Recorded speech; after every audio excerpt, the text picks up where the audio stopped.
Hola, buenas tardes, estimados estudiantes. Esta es la primera clase de el contenido del programa de nuestra asignatura Medicina Deportiva y hoy vamos a hablar del control neuromuscular del movimiento. Las referencias que voy a hacer aquí eh, no tienen la profundidad que se requiere en una carrera de especialización, de modo que muchos temas que ustedes van a ver ahora seguramente los han visto en las otras materias estructurales, sobre todo en fisiología. Eh, Esto está enfocado más hacia el ejercicio y el movimiento. De aquí en más, todos los temas que abordemos van a estar dirigidos sobre todo al movimiento voluntario.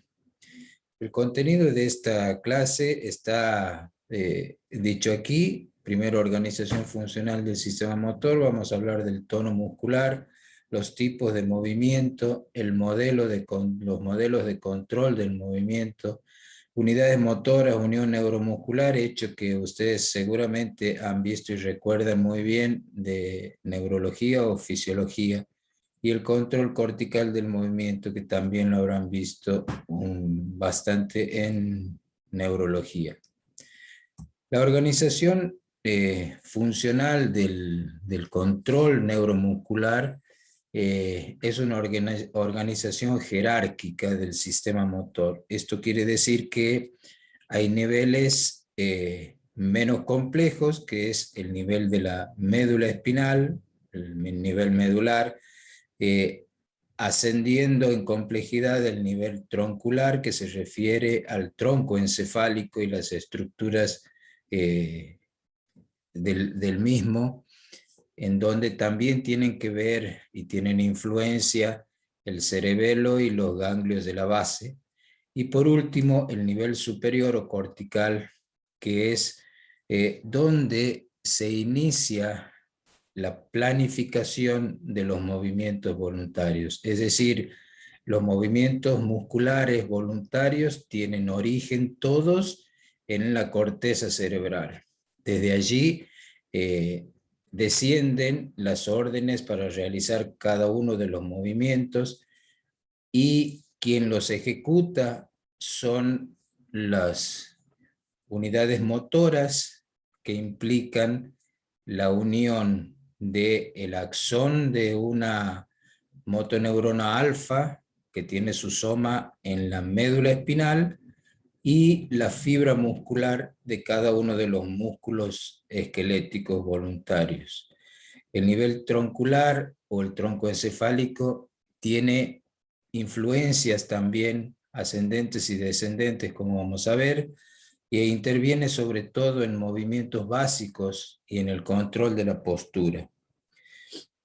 En la médula espinal interviene en la coordinación de los reflejos segmentarios motores y es punto de salida de la motilidad y la regulación del tono muscular, de lo que vamos a hablar ahora. Ustedes saben, seguramente el tono muscular es un movimiento reflejo que implica la resistencia activa del músculo al desplazamiento pasivo. Es decir, es un movimiento de tipo reflejo. Más tarde vamos a ver cuántos tipos de movimientos hay. Este es el movimiento reflejo, que es el más simple y básico de todos los movimientos. Y su base estructural, la base estructural del tono muscular, es el reflejo miotático, que es un reflejo monosináptico, es decir, que tiene una sola sinapsis desde que comienza hasta que termina, desde que se genera el estímulo sensorial para generar el movimiento reflejo. Hay una sola sinapsis establecida en el cuerpo de la médula espinal. Este reflejo miotático estabiliza por retroalimentación la longitud del músculo y es la base del tono muscular. Se llama reflejo miotático o reflejo de estiramiento porque se genera cuando se produce el estiramiento del músculo. El ejemplo más más claro y simple del reflejo miotático es el reflejo del cuádriceps, el reflejo patelar. Cuando se impacta en la rótula, esto produce un estiramiento del tendón del cuádriceps, lo que genera el estímulo aferente sensorial que llega por las vías sensoriales al cuerpo de la médula. En el asta anterior hace sinapsis con la neurona eferente y el axón de esta neurona eferente estimula la contracción del músculo cuádriceps, lo que eleva la pierna sobre el muslo. Este reflejo se inicia en dos estructuras sensoriales que tiene el músculo esquelético y son el uso neuromuscular y el órgano tendinoso de Golgi. Ambos tienen formas de estimulación diferentes. El uso muscular se estimula cuando el músculo se estira o cambia la longitud del músculo, o sea, el cambio de longitud es el estímulo para generar el potencial de acción del uso muscular, y el órgano tendinoso de Golgi se estimula cuando aumenta la tensión. El uso muscular está en el cuerpo, en el vientre del músculo, y el órgano tendinoso de Golgi está en el tendón de inserción del músculo. Este es el uso muscular. Como ustedes ven, se llaman fibras intrausales, que son fibras miofibrillas iguales que las fibras musculares extrafusales o extrausuales, pero que están envainadas por las células de Schwann de la placa motora, por un tejido conectivo separado de el músculo extrausal, las fibras musculares extrausales. La estimulación de este uso muscular genera el estímulo de contracción del músculo. El órgano tendinoso de Golgi está, como les dije, al final del músculo y está en serie con el músculo, en el tendón del músculo, y es sensible a los aumentos de la tensión del músculo. Cuando aumenta la tensión, se estimula el órgano tendinoso de Golgi y genera el estímulo para provocar la relajación del mismo, la detención de la contracción muscular. Este órgano tiene una función protectora porque evita las distensiones exageradas, los aumentos exagerados de tensión del músculo.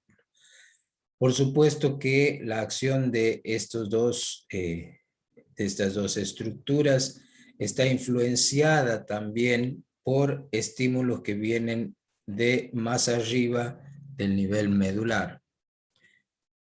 El tono muscular es un movimiento reflejo, es un reflejo y tiene características propias. No es algo pasivo, es decir, está sensibilizado, está influenciado por la sensibilidad y la cognición. Es decir, que el movimiento reflejo que genera el tono muscular puede ser aún interrumpido por influencias o por estímulos supramedulares, que pueden ser corticales o pueden ser subcorticales también.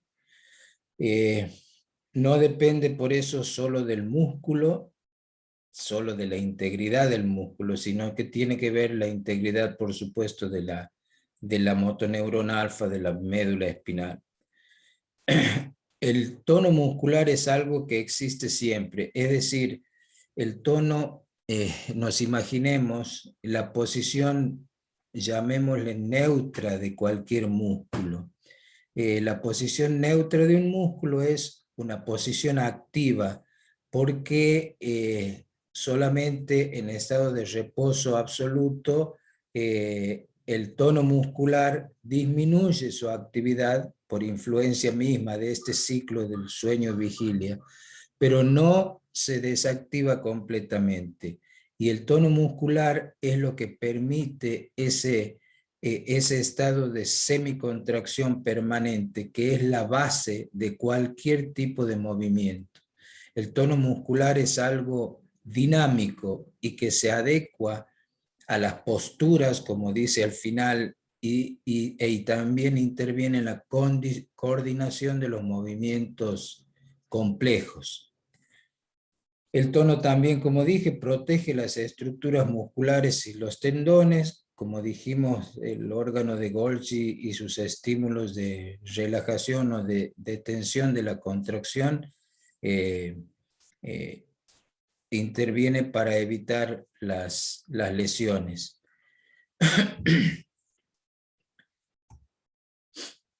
Aquí el control del tono muscular, como dijimos, puede tener influencias positivas que están originadas la mayoría de las veces en los núcleos de la base, en la formación reticular, en las vías vestíbulo espinal y retículo espinal subcorticales. Y tiene influencias negativas de la corteza, la formación reticular y los núcleos de la base, y de la vía córtico-retículo espinal. Es decir, a pesar de que es un movimiento reflejo que está generado en el nivel inferior de la cadena jerárquica del control neuromuscular del movimiento, tiene influencias como todo superiores de la corteza cerebral, del tronco encefálico, del cerebelo y los ganglios de la base, porque se debe adecuar como movimiento, como estado básico para cualquier tipo de movimiento. El tono muscular es dinámico, como dije, y se debe adecuar a cada una de las situaciones.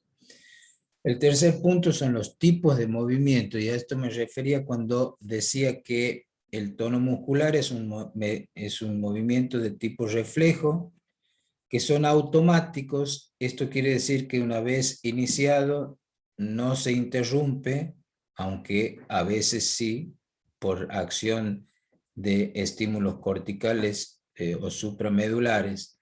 Son movimientos estereotipados, es decir, que ante el mismo estímulo siempre la respuesta es la misma.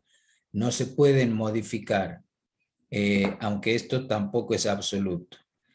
Como ejemplos de estos movimientos reflejos son el tono muscular, los reflejos de flexoextensión, por ejemplo, el retirar el dedo cuando uno lo acerca a una llama y se quema, el acto reflejo, ese es un movimiento es el reflejo de flexoextensión. Son movimientos rápidos que, como son monosinápticos, no necesitan de la voluntad, es decir, que existen a pesar de la voluntad, no requieren del control cortical para llevarse a cabo y cumplirse. Están los movimientos rítmicos, que también son automáticos y que son repetitivos, pero estos forman parte de un plan motor, de un programa motor, de un hecho previamente aprendido y que se evoca cada vez que es necesario. Y entonces se repite el mismo plan. Por ejemplo, la locomoción, la masticación o la ventilación. El inicio de estos movimientos es voluntario y es cortical, de hecho, pero su continuación y su perpetuación pueden ser independientes de la voluntad. Por eso es que uno puede hacer otras acciones mientras está caminando o mientras está masticando. Eh, Son movimientos que intervienen también en las posturas básicas para realizar cualquier otro movimiento. Y los movimientos voluntarios que nacen de la voluntad, que son modificables y que casi siempre, por no decir siempre, tienen un objetivo determinado. Eh, Estas son las fases del movimiento voluntario. ¿Cómo se origina el movimiento voluntario? El primer hecho que tiene que ocurrir para que se ejecute un movimiento voluntario es el plan del movimiento, es el plan motor. Es decir, cuál es el deseo o la necesidad de la persona para realizar tal movimiento. Este plan se concibe y se elabora, por supuesto, en la corteza cerebral, sobre todo en las áreas asociativas corticales, como vamos a ver al final. El plan motor es el objetivo deseado, es qué es lo que desea hacer el individuo o necesita hacer la persona. A ello le sigue el programa motor.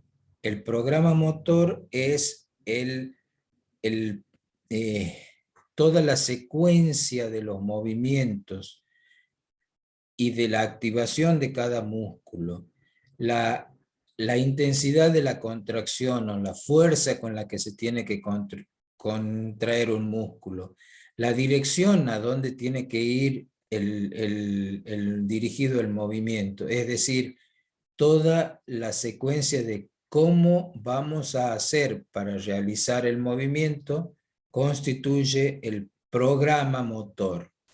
Y esto se lleva a cabo por la integración de todas estas estructuras que son subcorticales, pero también y que influyen directamente o que van a confluir en la corteza motora primaria, que es de donde nace el haz piramidal o el haz córtico-espinal, como ustedes saben, de las células piramidales de la corteza motora primaria, para terminar en la ejecución del movimiento voluntario llevado a cabo por la médula espinal y sus motoneuronas correspondientes.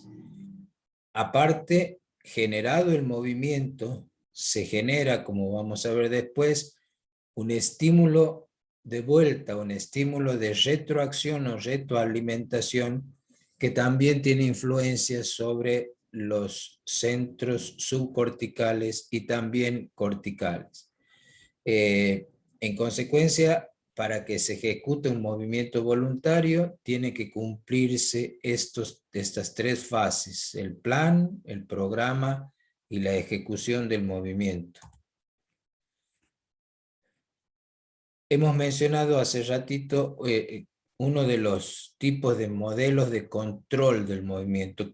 Hay dos modelos de control del movimiento, que son la retroacción o retroalimentación y la anticipación. En la retroacción, la orden de inicio del movimiento está fijada por el sistema y vamos a llamarlo el estado deseado, o sea, a dónde, cómo es el movimiento que yo necesito o deseo hacer.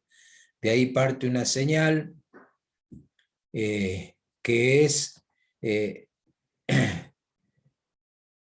filtrada al accionador que es la médula espinal, llega la señal de la corteza a la médula espinal, el movimiento se realiza y si el movimiento resultante no es igual al movimiento deseado, se genera en la contracción de los músculos, generan estímulos sensoriales que son los que van a retroalimentar al controlador para modificar las acciones, la intensidad, la fuerza y demás del músculo para asimilarlo al llegar al estado deseado. Esto es una retroalimentación, que son movimientos de persecución, o sea, de conseguir algún fin, que son un poco más lentos y que tienen influencias de los centros corticales y subcorticales. Los movimientos, el control por anticipación, son movimientos más complejos que se generan en una experiencia previa en un engrama motor, en un plan motor aprendido antes y guardado en estas zonas de la corteza cerebral, en donde existe el engrama, y también ante el nuevo estímulo, el estado deseado o necesitado, y por influencia de aferencias sensoriales, se genera la orden anticipadora, que también pasa por el controlador al efector.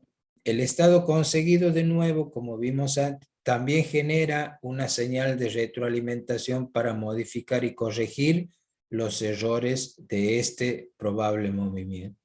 Estos movimientos anticipatorios, como su nombre lo indica, son más rápidos que los movimientos persecutorios. Se llaman a veces movimientos balísticos, porque como ya tienen un engrama, un plan motor prefijado, las estructuras que intervienen son menos, y entonces el movimiento es más rápido que el movimiento de persecución, pero es más preciso el movimiento de persecución que los movimientos de anticipación. Es decir, los movimientos de retroalimentación son más precisos que los movimientos anticipatorios. El punto siguiente son las unidades motoras. Esto ustedes seguramente lo recordarán de neurología y de fisiología. Una unidad motora está constituida por el axón de la motoneurona alfa de la médula espinal, del asta anterior de la médula espinal, que tiene su soma en el asta anterior de la médula espinal, y que llega a inervar a fibras musculares. Cada axón inerva a una o más fibras miofibrillas. Esto quiere decir que un mismo axón puede inervar a varias miofibrillas. No es uno a uno, aunque vamos a ver después los movimientos más precisos en los músculos de precisión. Por ejemplo, los músculos del ojo, hay una motoneurona por cada fibra muscular, que esto genera más precisión en los movimientos. En cambio, esta inervación de un axón a varias fibras musculares puede generar más fuerza que la inervación uno a uno. Decía que cada axón puede inervar a varias fibras musculares, pero cada fibra muscular está inervada por un solo axón. Es decir, la neurona 1 inerva solo a las fibras que están marcadas como de la neurona 1. La fibra de la neurona 1 no puede estar inervada por la fibra de la neurona 2 o de la neurona 3.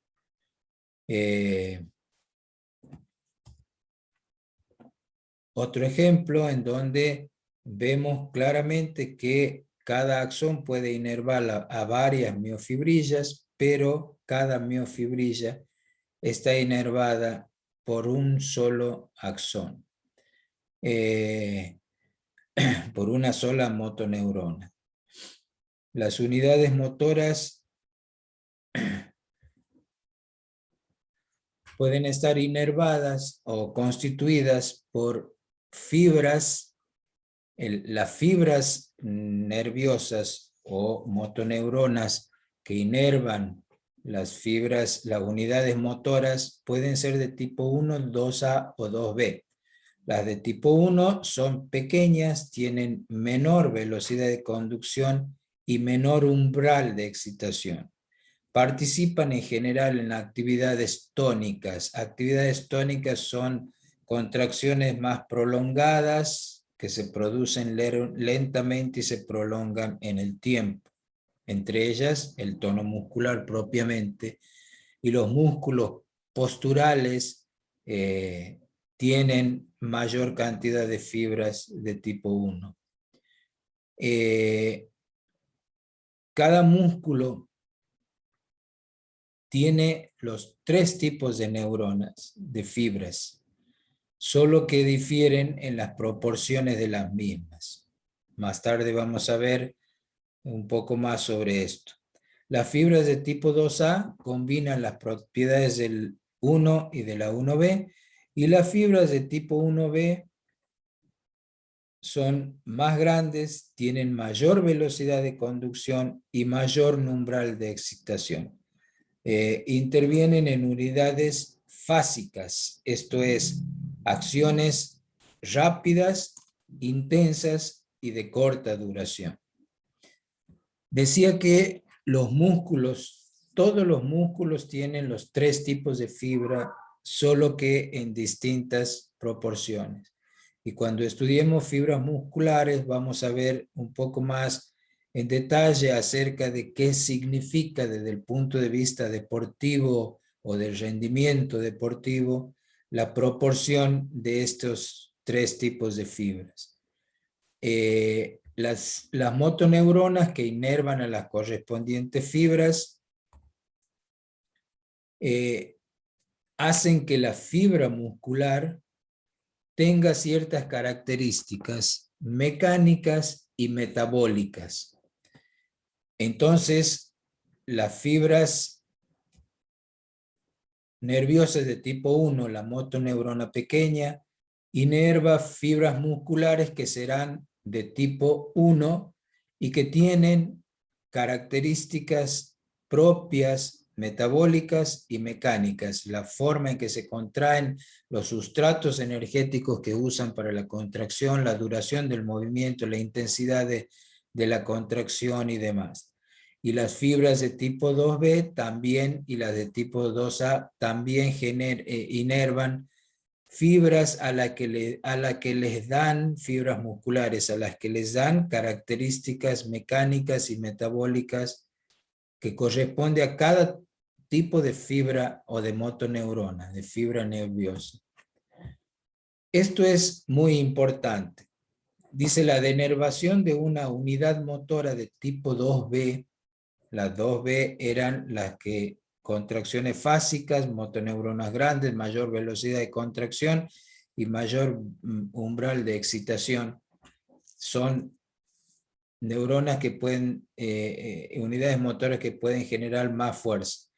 La denervación de una unidad motora tipo 2B y su reinervación por una motoneurona de una unidad motora tipo 1 puede hacer cambiar las propiedades de la fibra muscular reinervada, transformándola en una unidad motora tipo 1. Es decir, la característica de la fibra muscular depende de la motoneurona, de la característica de la motoneurona. Esto quiere decir que si se corta un nervio a una unidad motora de tipo 2B y se le pone ese mismo nervio a una unidad motora de tipo 1, la unidad motora de tipo 1 se vuelve tipo 2B. Esto es la causa, uno de las explicaciones científicas del entrenamiento y de la adaptación de los músculos al entrenamiento. El entrenamiento es una estimulación más o menos específica para conseguir un tipo determinado de deportista. No es lo mismo que se entrene un corredor de 100 metros que un maratonista o que un levantador de pesas. Y ese entrenamiento, esa adaptación que ocurre con el entrenamiento, tiene como base, como sustrato, esta capacidad, porque no es que se denervan las fibras cuando se entrenan, sino que el estímulo es lo mismo que la estimulación eléctrica de cada una de estas unidades motoras. El estímulo del entrenamiento entrenar, levantar tantos kilos, hacer tantas repeticiones, correr tantos metros, descansar, hacer intermitente y demás. La forma de entrenar es capaz de modificar las propiedades metabólicas y las propiedades mecánicas de las fibras musculares, cambiándolas unas a otras.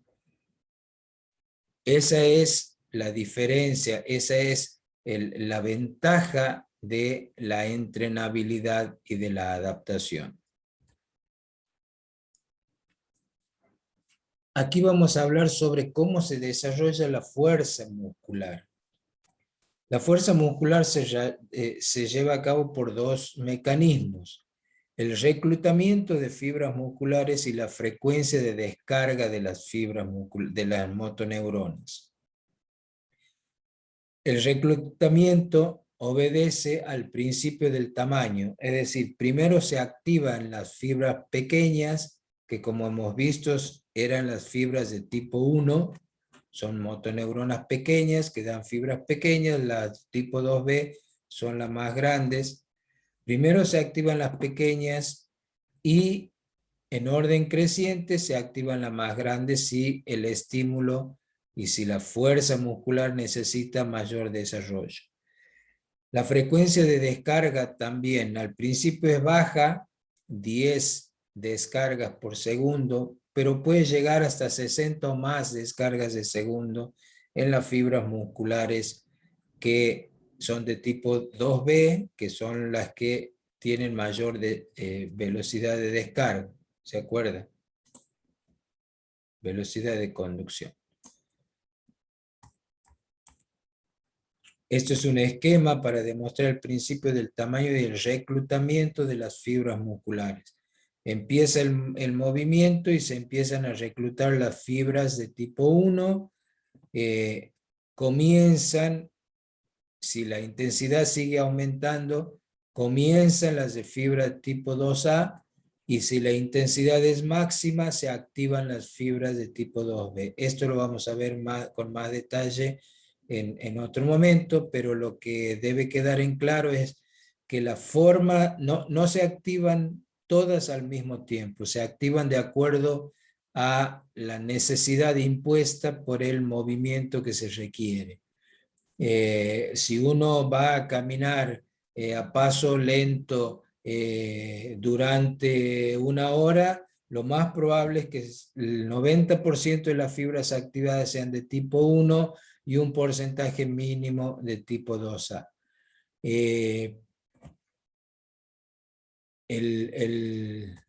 La frecuencia de la descarga tiene que ver con el aumento de la intensidad de la fuerza muscular que se requiere que se quiere alcanzar. Cuando más frecuente es la descarga, mayor intensidad se alcanza, de fuerza o de velocidad. La unión neuromuscular, bueno, es esta otra parte de las placas motoras, se llama placa motora también, como ustedes lo saben, y es la región en donde el axón de la motoneurona alfa alcanza el vientre de la fibra muscular y en él se realiza la unión neuromuscular o placa motora. La placa motora tiene varias partes. Este es los pies terminales del axón, que terminan en esto como si fueran dedos, y en el botón sináptico, el botón terminal de cada axón. Termina en una única zona del vientre de la fibra muscular, y por cada fibra muscular puede haber hasta 3 o 4 uniones neuromusculares, aunque lo habitual es que haya una por cada fibra muscular, pero puede haber más. En la propia unión neuromuscular consiste en el botón terminal dentro del cual existen las vesículas sinápticas que están llenas de acetilcolina, que es el neurotransmisor que transmite el impulso del axón o de la vesícula sináptica a la membrana, al sarcolema, a la membrana de la fibra muscular. Entre las dos existe este espacio que es la hendidura sináptica.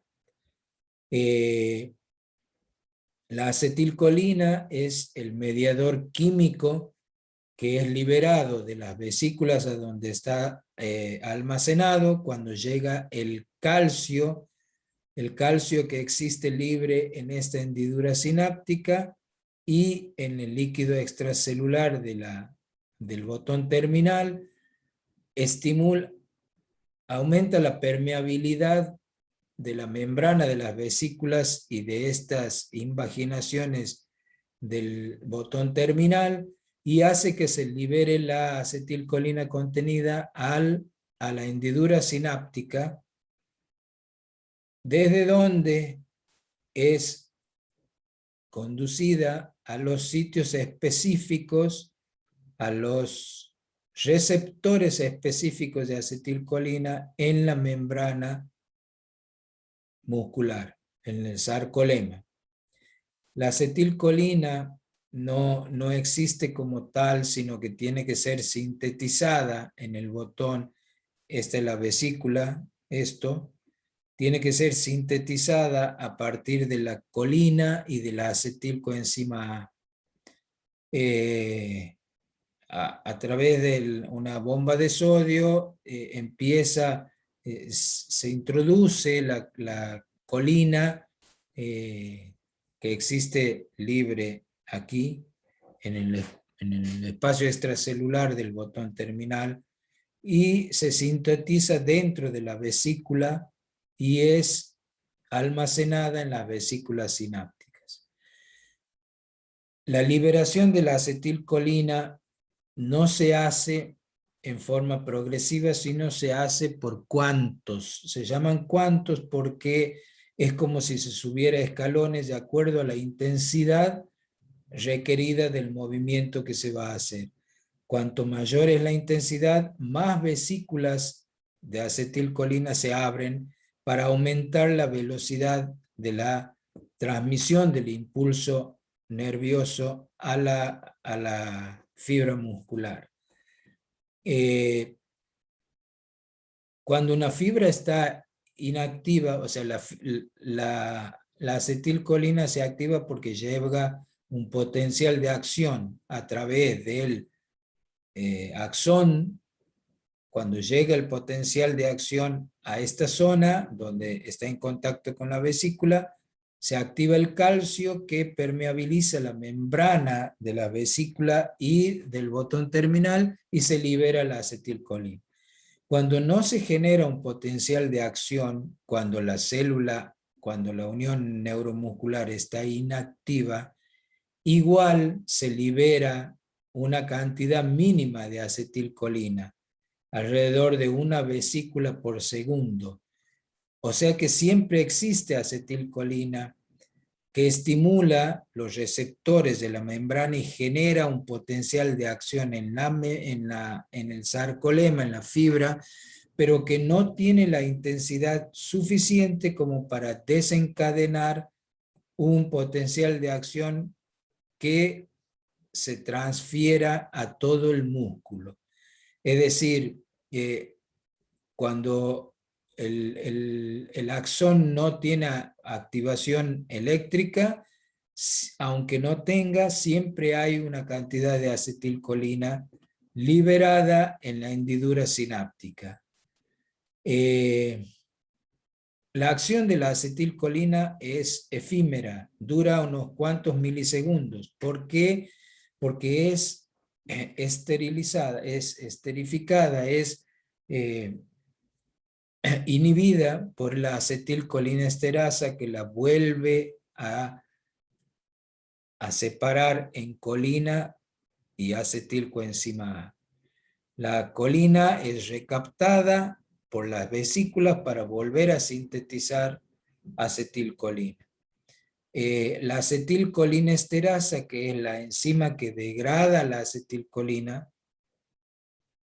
existe en unas glucoproteínas de la matriz de la membrana de la hendidura sináptica. El déficit de acetilcolinesterasa o la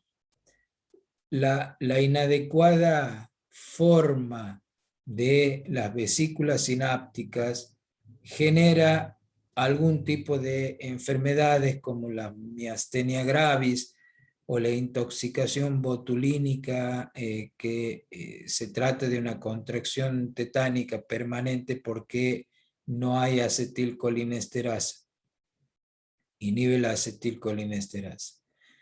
En definitiva, en la unión neuromuscular se realiza la transmisión del impulso nervioso, del impulso eléctrico generado en el potencial de acción de los axones de la motoneurona, que se transmite a el sarcolema de la fibra muscular, generando un potencial de acción en la misma y la contracción muscular consecutiva, que vamos a estudiar en la próxima clase.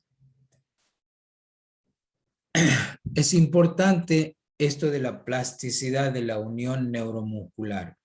La actividad física tiene efectos sobre la unión neuromuscular. Por ejemplo, el envejecimiento natural implica una disminución de la actividad física y de la actividad motora, de la velocidad de contracción, de la intensidad de la contracción, de la fuerza y demás. Porque disminuye la actividad de la acetilcolintransferasa, que es la sintetizadora de acetilcolina, y de la acetilcolinesterasa, que es la desesterificadora de la acetilcolina, la inhibidora de la acetilcolina. La actividad física es capaz de revertir esta disminución que genera el envejecimiento.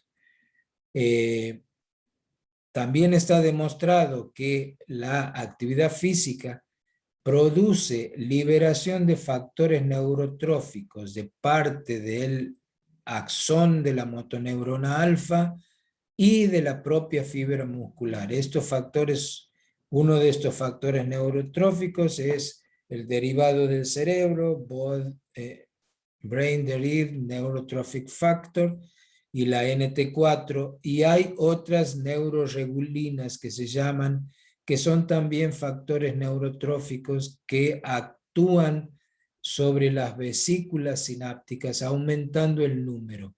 Lo que hace la actividad física, según algunos trabajos, es aumentar el tamaño de las sinapsis neuromusculares. Aun cuando no se aumente, no haya hipertrofia del músculo, la actividad física genera hipertrofia de las sinapsis neuromusculares. Esto implica un mayor contenido de acetilcolina, de vesículas de acetilcolina, que permiten un movimiento más intenso, más rápido y la mayor generación de fuerza. Por último, el control cortical del movimiento. Como ustedes saben, el movimiento voluntario se genera en la corteza cerebral. Los estudios con resonancia magnética funcional y los estudios de flujo cerebral han permitido un avance importantísimo en el conocimiento de la delimitación de las zonas de la corteza cerebral que intervienen en el movimiento voluntario, en la calidad del movimiento, en la cantidad del movimiento, en la intensidad del movimiento y en la precisión de los movimientos. Estas son las áreas de Brodmann, que ustedes seguramente las conocen, y estas son las áreas de acuerdo a las actividades que generan. Este es el surco central de la corteza cerebral, del cerebro. El área motora primaria, que es el área 4 de Brodmann. El área premotora, en donde hay dos secciones, la corteza premotora y el área motora suplementaria, que son lugares específicos y muy importantes en la generación del movimiento voluntario. El área somestésica, que es en donde confluyen todos los estímulos sensoriales, el área somestésica y el área de asociación somestésica, muy importante y que tiene también influencia importantísima en el movimiento voluntario, así como el área visual, que es el área 7, el área 5 de Brodmann. Tienen influencia directa sobre los movimientos voluntarios, por su acción sobre las estructuras inferiores, la médula espinal y las estructuras subcorticales. El área motora primaria, que es esta, tiene una representación somatotópica, se llama, en donde están distribuidas las zonas de estimulación de cada zona del cuerpo.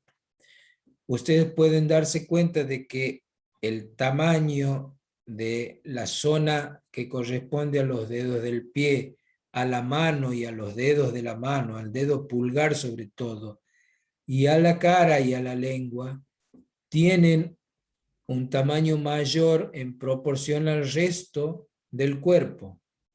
Y esto es debido a que la generación de estos movimientos que ejecutan la mano, los dedos, el rostro, la cara, la lengua y los dedos del pie son mucho más complejos, requieren de retroalimentaciones y de anticipaciones mucho más precisas, por eso tienen una representación mayor en el área motora primaria. Sin embargo, el entrenamiento y la plasticidad de la corteza cerebral permite que la actividad física y los ejercicios específicos y dirigidos pueden hacer aumentar el tamaño de otras áreas y pueden incluso disminuir el de uno para aumentar el de otro, cuando se genera estímulos que producen modificaciones en los movimientos. Esto se debe a la enorme plasticidad única de la corteza cerebral, del área premotora sobre todo, del área motora primaria y de las áreas premotoras. Las aferencias que llegan a la corteza de asociación, que la corteza de asociación se ha descubierto últimamente que es el lugar a donde se genera el movimiento voluntario. La corteza de asociación tiene una corteza prefrontal y el área motora, la corteza premotora y el área motora suplementaria. Las aferencias pueden llegar a la corteza premotora y a la corteza de asociación para terminar en la corteza motora primaria, que es de donde se originan las eferencias para realizar el movimiento, y tienen influencias todas estas estructuras. Y hay entrecruzamientos con la corteza somatosensorial y con la corteza motora primaria contralateral. Las eferencias del movimiento voluntario nacen en la corteza, se dirigen a la corteza motora primaria, que es donde concluyen todos, y ahí, a través de las piramidal, que nacen las células piramidales de la corteza motora primaria, se dirigen hacia el tálamo, hacia el núcleo estriado, el núcleo rojo, a la protuberancia, y al bulbo raquídeo y por último a la médula espinal. Es decir, como ven, la corteza motora primaria es la génesis de las motoneuronas, de las neuronas que van a producir la ejecución de los movimientos voluntarios. Decíamos que la génesis del movimiento voluntario es la corteza asociativa, esta corteza que tiene el área premotora y el área motora suplementaria. Allí está el área límbica, que tiene que ver con la memoria y las emociones, el área de asociación posterior, que tiene que ver con la percepción del entorno. Esto es la influencia del medio ambiente sobre el tono muscular, sobre la postura, que son las bases del movimiento voluntario. El área de asociación anterior, en donde se genera la planificación motora. Estas son tres características del movimiento voluntario. No dependen de estímulos externos, es decir, solo dependen de la voluntad. Siempre me hago la pregunta de cómo es que, qué es la voluntad, qué es, dónde nace la decisión de hacer tal o cual cosa. Aparentemente no hay un lugar único en el cerebro, sino en la corteza una serie de funciones es la que genera la decisión de empezar o planificar, como dijimos, un movimiento voluntario. La respuesta del movimiento puede ser modificada, incluso puede ser inhibida. Hay algunos movimientos que son decididos, o sea, yo decido hacer tal cosa, pero no la hago. Cuando no la hago, el engrama queda en la memoria del área motora suplementaria. Esto se ha visto por estudios de flujos sanguíneos dirigidos. O sea que la respuesta del movimiento voluntario puede ser modificada y aún anulada. Su repetición y aprendizaje permite mejorar su eficacia y el rendimiento. Y esto hace que el entrenamiento pueda modificar, gracias a la plasticidad de la corteza motora y a la plasticidad de las estructuras neurológicas, nerviosas, permite mejorar la eficacia y el rendimiento de los movimientos. Este es un resumen de lo que hablamos. El procesamiento de la información motora nace de la corteza sensorial primaria o asociativa, como dijimos, asociativa anterior y posterior, posterior anterior, en donde se hace la programación motora, y de allí a la ejecución a través de la médula espinal y con influencia de los ganglios de la base, del cerebelo y del tálamo. Muy bien. Este fue el fin de esta primera clase. Nos vemos en la segunda para continuar con nuestro programa. Muchas gracias y hasta entonces.